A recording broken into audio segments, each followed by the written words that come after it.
اعوذ باللہ من الشیطان الرجیم بسم اللہ الرحمن الرحیم وَإِنْ حَكَمْتَ فَاحْكُمْ بَيْنَهُمْ بِالْقِسْطِ إِنَّ اللَّهَ يُحِبُّ الْمُقْسِطِينَ صدق اللہ العظیم۔ اور اگر آپ فیصلہ کریں تو ان کے درمیان عدل کے مطابق فیصلہ کریں، بے شک اللہ عدل کرنے والوں سے محبت رکھتا ہے۔ اسلام نے عدل و انصاف کا حکم دیا ہے۔ آپ صلی اللہ علیہ وسلم کی بعثت سے قبل دنیا عدل و انصاف کے تصور سے بھی خالی ہو چکی تھی۔ طاقتور ظلم کو اپنا حق اور کمزور مظلومیت کو اپنا مقدر سمجھتا تھا۔ یہ اسلام کی خصوصیت ہے کہ اس نے معاشرے کو انصاف فراہم کیا اور زندگی کے ہر شعبے میں انصاف کا حکم دیا۔ بالخصوص حکمرانوں کو تاکید کی کہ وہ ہر حال میں عدل کو ملحوظ رکھیں، کسی سے دوستی، قرابت یا بغض و عداوت کو فیصلے کی بنیاد نہ بنائیں، اور اس بات کا یقین رکھیں کہ اللہ ظلم و زیادتی کرنے والوں سے نفرت اور عدل و انصاف کرنے والوں سے محبت کرتا ہے۔ یہ قرآن کریم کی ایک آیت جس میں عدل کا حکم دیا گیا ہے۔ عدل سے یہ نہیں ہے کہ صرف حکمرانوں کو یہ حکم ہے، باقی جو ہے وہ عام جو چاہیں کرتے رہیں، بلکہ جس کا اختیار جہاں تک ہے۔ اگر ایک آدمی گھر کا سربراہ ہے اور اس کا اختیار اس کی بیوی اور بچوں پر ہے تو اس کو وہاں بھی عدل و انصاف کرنے کا حکم ہے۔ اگر ایک گھر میں بڑا بھائی ہے، اس کے ماتحت اس کے چھوٹے بہن بھائی ہیں، تو اس کو حکم ہے کہ وہ سب کے اندر عدل و انصاف سے کام لے، کسی پر بھی زیادتی نہ کرے۔ گویا کہ اس طرح ہر شخص جس کو جتنا اللہ نے اختیار دیا ہے، بلکہ اس سے آگے بڑھ کر میرے شیخ کے اول حضرت مفتی رشید احمد صاحب رحمہ اللہ فرمایا کرتے تھے کہ اللہ جل جلالہ نے ہر انسان کو اس کے اپنے جسم پر حکومت عطا فرمائی ہے۔ سر سے لے کر پاؤں تک یہ ایک سلطنت ہے جو میرے رب نے ہر انسان کو دی ہے، اور اس کو اس پر حکومت دی ہے۔ اب اس کا اپنے ساتھ انصاف کرنا یہ ہے کہ یہ آنکھوں سے وہ کام لے جو رب نے حلال قرار دیے اور حلال قرار دیے، اور جن کو گناہ بتایا ان کو نہ کرے۔ اسی طرح ہاتھوں کے بارے میں جو کام اچھے بتائے ان کو کرے، جو برے ہیں ان سے رک جائے، یہ بھی عدل و انصاف ہے۔ اگر یہ ان اعضاء کو اللہ کے حکموں کے مطابق استعمال نہیں کرتا تو گویا یہ ظالم ہے، یہ اپنے ساتھ ظلم کر رہا ہے۔ مثلا چہرہ ہے، چہرے کو رسول اللہ صلی اللہ علیہ وسلم جیسا بنانا، اپنے محبوب جیسا بنانا، یہ اس کا انصاف ہے۔ اور اس چہرے کو نعوذ باللہ اللہ کے نبی کی مخالفت کے مطابق بنانا، مخالفت کرنا، یہ گویا کہ اس کی ناانصافی ہے۔ تو گویا کہ ہر انسان کو جہاں تک اختیار حاصل ہے وہاں تک عدل و انصاف کا اس کو حکم ہے۔ اگر وہ انصاف کرے گا تو اللہ کی طرف سے مدد پائے گا، اور اگر انصاف نہیں کرے گا تو وہ پھر خطا کار کہلائے گا۔ دوسری آیت ہے فَلَا تَخْشَوُا النَّاسَ وَاخْشَوْنِ، بس لوگوں سے نہ ڈرو اور مجھ سے ڈرو۔ انسان اسی سے ڈرتا ہے جس سے کسی نقصان کے پہنچنے کا اندیشہ ہوتا ہے، اور مسلمان کا ایمان ہے کہ اللہ کے حکم کے بغیر کوئی طاقت اسے نقصان نہیں پہنچا سکتی، پھر وہ اللہ کے سوا کسی سے کیسے خوفزدہ ہو سکتا ہے۔ اس آیت میں مسلمانوں کو یہی حکم دیا گیا ہے کہ وہ صرف اللہ سے ڈریں، یعنی اس کی نافرمانی نہ کریں اور اس کے احکام بجا لانے میں کسی کی پرواہ نہ کریں۔ لوگوں کے دل اللہ کے قبضہ قدرت میں ہیں۔ جو شخص اللہ کو راضی کرنے میں دوسروں کی ناراضگی کی پرواہ نہیں کرتا، اللہ تعالیٰ لوگوں کے دلوں میں بھی اس کی محبت پیدا فرما دیتے ہیں۔ میرے محترم، یہ بہت ہی اہم معاملہ، بہت اہم حکم ہے رب کریم کا کہ آج آپ یہ دیکھیں جتنے بھی گناہ ہو رہے ہیں اس میں عمومی طور پر یہ ہوتا ہے کہ جی کہیں خاندان کا ڈر ہے، کہیں معاشرے کا ڈر ہے، کہیں بیوی کا ڈر ہے، کہیں والدین کا ڈر ہے۔ ایک آدمی سے اگر آپ یہ کہیں کہ بھئی آپ اپنا چہرہ اللہ کے رسول صلی اللہ علیہ وسلم جیسا بنا لیں، یعنی چہرے کے اوپر داڑھی کا نور سجا لیں، تو عام طور پر اگر وہ شادی شدہ ہے تو سب سے پہلا جواب یہ آتا ہے کہ بیوی راضی نہیں ہوتی۔ کہ بیوی کہتی ہے کہ فلاں ہے فلاں ہے، تو گویا کہ بیوی کے ڈر سے محبوب کا چہرہ نہیں بنا پا رہا۔ بہت ساری وہ رسومات اور بدعات جس میں آج کا مسلمان مبتلا ہے، جو شادی بیاہ کے موقع پر ہوتی ہیں یا کسی غم کے موقع کے اوپر ہوتی ہیں، اکثر یہ جو بدعات ہیں یہ اس لیے کی جاتی ہیں کہ جی اگر نہیں کریں گے برادری ناراض ہو جائے گی، خاندان ناراض ہو جائے گا۔ آپ کسی سے کہیں بھئی سادگی کے ساتھ آپ جو ہے وہ خوشی منا لیں، ارے میاں اتنا بڑا خاندان ہے، اگر نہیں بلائیں گے تو لوگ کہیں گے کہ یعنی لوگ کیا کہیں گے، یہ ایک جملہ عام طور پہ لوگ کیا کہیں گے۔ آج جتنے بھی ہمارے معاملات ہیں وہ لوگوں کی وجہ سے ہیں کہ لوگ یہ کہیں گے، لوگ وہ کہیں گے۔ اگر انسان ان سب سے بے پرواہ ہو کر صرف یہ دیکھے کہ میرا رب کیا کہہ رہا ہے، جب یہ سوچتا ہے نا، زندگی بڑی آسان ہو جاتی ہے الحمدللہ۔ آپ کر کے دیکھیں اس کو، اتنا مزہ آئے گا اور اب کوئی پریشانی نہیں ہوگی جب آپ یہ سوچیں گے اپنے ہر موقع پر بس یہ دیکھیں کہ جو رب کا حکم ہے وہ کرنا ہے اور جو رب نہیں چاہتا وہ نہیں کرنا، تو انشاءاللہ زندگی مزیدار ہو جائے گی۔ آج کی حدیث کا سبق ہے کہ اللہ کے رسول صلی اللہ علیہ وسلم کا ارشاد مبارک ہے، فرمایا الدنیا سجن المؤمن و جنت الکافر او کما قال علیہ الصلوۃ والسلام۔ فرمایا کہ دنیا مومن کے لیے قید خانہ اور کافر کے لیے جنت ہے۔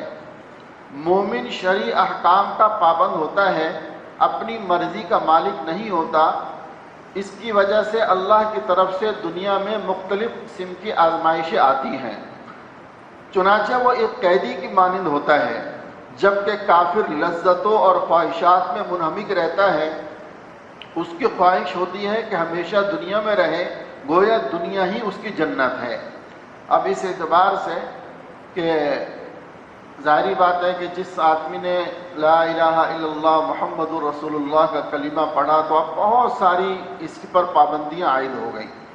اگر واقعتاً یہ پابندیوں کا سامنا کرتا ہے اور اس کے مطابق اپنی زندگی گزارتا ہے تو فرمایا کہ یہ گویا کہ ایک قید خانے میں زندگی گزار رہا ہے۔ لیکن سوچنے کی بات یہ ہے کہ اس قید کے مقابلے میں جو اس کو آزادی ملے گی وہ ایک لامتناہی آزادی ہوگی، وہ ایک ایسی آزادی ہوگی جس کے اندر اختتام نہیں ہے۔ یعنی اگر اس نے 50 سال 60 سال 70 سال دنیا کے اندر گزار لیے تو یہاں تو اس نے سختی کا معاملہ برداشت کر لیا کہ اپنے خواہشات کو اللہ کے حکموں کے آگے ختم کر دیا، اپنی خواہشات کو پامال کر دیا، لیکن رب کا حکم نہیں توڑا۔ جب اس حال میں اس نے زندگی گزاری، اب جیسے ہی موت کا وقت شروع ہوتا ہے تو یہیں سے، ابھی موت آئی نہیں ہے، موت کا وقت شروع ہوتا ہے کہ اس کے لیے انعامات کی بارش شروع ہو جاتی ہے۔ روایات میں آتا ہے کہ جب کوئی اللہ کا نیک بندہ دنیا سے جانے والا ہوتا ہے تو اس کے بستر سے لے کر آسمان تک فرشتوں کی 2 رویا قطاریں لگ جاتی ہیں، اور وہ فرشتے قسم قسم کی نعمتیں لے کر، خوشبوئیں لے کر اور طرح طرح کی چیزیں لے کر اس کو لالچ دیتے ہیں اور اس کی موت آسان کر رہے ہوتے ہیں، اور اس کو یہ دکھاتے ہیں کہ دیکھ تو جو آ رہا ہے اب تو ان نعمتوں کی طرف آ رہا ہے، تو ان لذتوں کی طرف آ رہا ہے، جس کی وجہ سے مومن کی روح بہت آسانی سے ساتھ نکلتی ہے اور اپنے سفر پر روانہ ہو جاتی ہے۔ پھر جب یہ اس کو قبر میں رکھا جاتا ہے، قبر کشادہ ہو جاتی ہے، قبر کہتی ہے کہ میری پیٹھ پر جتنے لوگ چلتے تھے تو ان میں مجھے سب سے زیادہ پیارا تھا، آج تو میرے پاس آیا ہے، آج تو میرا معاملہ دیکھیو۔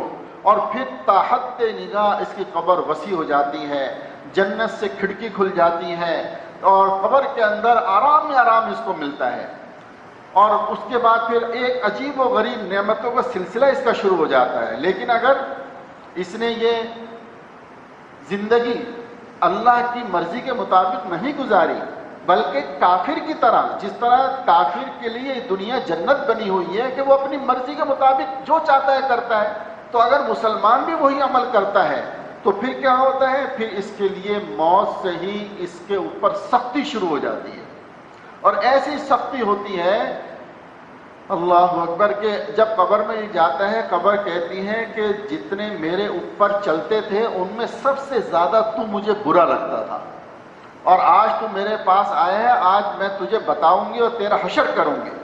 اور فرمایا قبر اس طرح دونوں طرف سے اس کو دباتی ہے کہ جس طرح یہ ایک ہاتھ کی انگلیاں دوسرے ہاتھ میں چلی جاتی ہیں، اس طریقے سے اس کی پسلیاں، سیدھی پسلیاں الٹی طرف، الٹی پسلیاں سیدھی طرف آ جاتی ہیں، اس طرح اس کو دبایا جاتا ہے۔ اور ایک قہر ہوتا ہے، ایک غضب ہوتا ہے قبر کے اندر، سختی کا معاملہ ہوتا ہے، تنگ کر دی جاتی ہے، جہنم کی طرف سے ایک کھڑکی اس کی طرف کھول دی جاتی ہے۔ اب یہ دیکھیں، مومن جس نے 50 60 70 80 سال جو اللہ کی مرضی کے مطابق گزارے، اب جب اس پر نعمتیں شروع ہوئیں تو اب یہ نعمتیں اس کے لیے ہمیشہ کے لیے ہیں، یعنی اب اس کے اندر کوئی اختتام نہیں ہے۔ یہ قبر میں آیا، قبر سے برزخ میں، برزخ کے بعد پھر میدان حشر میں جائے گا، وہاں سے اللہ سبحانہ و تعالی اس کا جو ہے اس کو جنت میں داخل کریں گے۔ جنت میں جانے کے بعد اب آرام ہی آرام ہے، وہ کوئی 100 سال 200 سال 300 سال کا وقت نہیں ہے، ہمیشہ کی زندگی ہے۔ انسان ہمیشہ کے لیے ہمیشہ سے ہے نہیں، لیکن ہمیشہ رہے گا، جنت میں ہمیشہ رہے گا۔ اب اس نے ایک 60 70 سال کی زندگی جو ذرا قید کے انداز میں گزاری، اس کو ہمیشہ کی راحت مل رہی ہے۔ اور وہ کافر جس نے دنیا کی زندگی 60 70 80 سال ایک جنت کے آزادی کے اندر گزاری، اب اس کو جو زندگی مل رہی ہے وہ ہمیشہ کی قید مل رہی ہے، ہمیشہ کی جہنم مل رہی ہے۔ تو میرے دوستو، یہ سودا سستا نہیں ہے، کتنا سستا سودا ہے۔ جس طرح ایک آدمی وطن سے باہر جاتا ہے، وہاں جا کر محنت کرتا ہے، میں نے بڑے دیکھے باہر، چونکہ عموماً جانا آنا رہتا ہے، ایسے ایسے نوجوان دیکھے جن بیچاروں کو یعنی سونے کے لیے بھی 4 سے 5 گھنٹے بھی نہیں ملتے۔ بھائی کیا کرو گے اتنی میں؟ ارے بھائی بس اسی لیے کر رہے ہیں کہ آج یہاں کچھ کما لیں گے تو اپنے وطن جا کے ذرا اچھی زندگی گزار لیں گے۔ تو بھائی جب دنیا کے اندر یہ سوچ ہوتی ہے تو یہ سوچ ہماری آگے کے لیے بھی تو ہونی چاہیے نا۔ یہ بھی تو ہم مسافر ہیں، یہ ہمارا وطن اصلی نہیں ہے، ہمارا وطن اصلی تو آخرت ہے، جنت ہمارا وطن اصلی ہے، جہاں سے ہمیں جہاں سے بھیجا گیا تھا آزمائش کے لیے۔ لہٰذا ان آزمائشوں میں ہم یہاں پورا اترنے کی کوشش کریں، اپنی خواہشات کو دبائیں، اللہ سے مانگیں، اور اگر کوئی غلطی ہو جائے تو استغفار کریں، اللہ کو منانے کی کوشش کریں، اللہ کے ساتھ اپنے تعلق کو جوڑیں، تاکہ جب ہم اپنے وطن اصلی میں جائیں تو وہاں ہمیں راحتیں ملیں اور آسانیاں ملیں۔ اللہ ہم سب کو یہ عطا فرما دے۔ آج کی دعا ہے، اللہم انی اسألک خیر المولج و خیر المخرج، بسم اللہ ولجنا و بسم اللہ خرجنا وعلی اللہ ربنا توکلنا۔